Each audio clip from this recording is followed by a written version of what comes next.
wabarakatuh. Halo teman-teman semuanya, perkenalkan nama saya Herlina dari Institut Agama Islam Negeri Parepare, Prodi PAI Fakultas Tarbiyah. Pada kesempatan kali ini, saya akan menyampaikan sebuah materi yang judulnya adalah motif. Sebelumnya, saya ucapkan terima kasih banyak kepada yang terhormat Ibu Andi Zulfiana MPD selaku dosen pengampu pada mata kuliah Psikologi Umum. Langsung saja, motif sebagai penggerak tingkah laku manusia. Jadi, apa sih yang dimaksud motif itu? Lalu, bagaimana motif itu sebagai penggerak tingkah laku manusia? Jadi, yang pertama, motif adalah dorongan dari dalam diri. Jadi, motif adalah dorongan, hasrat, dan keinginan yang berasal dari dalam diri individu untuk melakukan sesuatu. Yang kedua adalah muncul motif mengarah pada kebutuhan, impuls atau dorongan yang memberi energi pada manusia ke arah pemuasan kebutuhan. Contohnya, seseorang memiliki dorongan rasa lapar sehingga dia harus memenuhi kebutuhan tersebut dengan makan. Aktivitas makan disebut dengan perilaku. Perilaku muncul karena adanya motif lapar, jadi orang yang sedang makan didahului oleh rasa lapar. Kemudian yang ketiga, motif sebagai tujuan. Adanya dorongan atau motif itu membuat seseorang mencapai tujuan disebut insting, yang menjadi arah suatu kegiatan bermotif seseorang yang memiliki dorongan rasa lapar itu. Tujuannya kan mencari makan. Dalam mencari tujuan, pasti bertujuan untuk mencapai makanan di atas meja. Yang keempat adalah motif juga bisa disadari dan tidak disadari.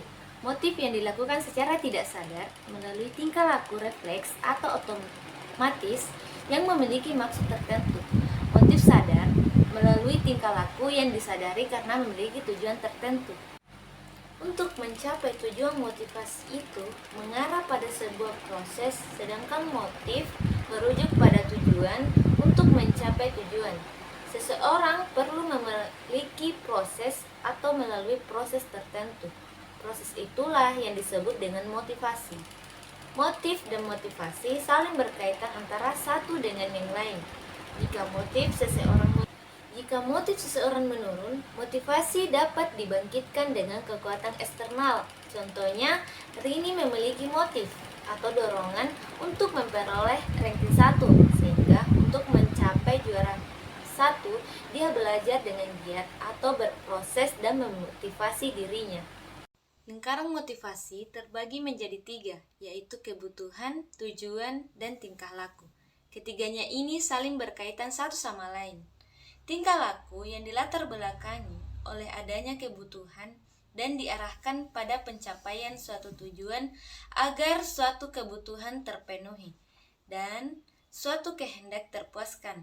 Nah, antara tingkah laku dan tujuan saling berkaitan.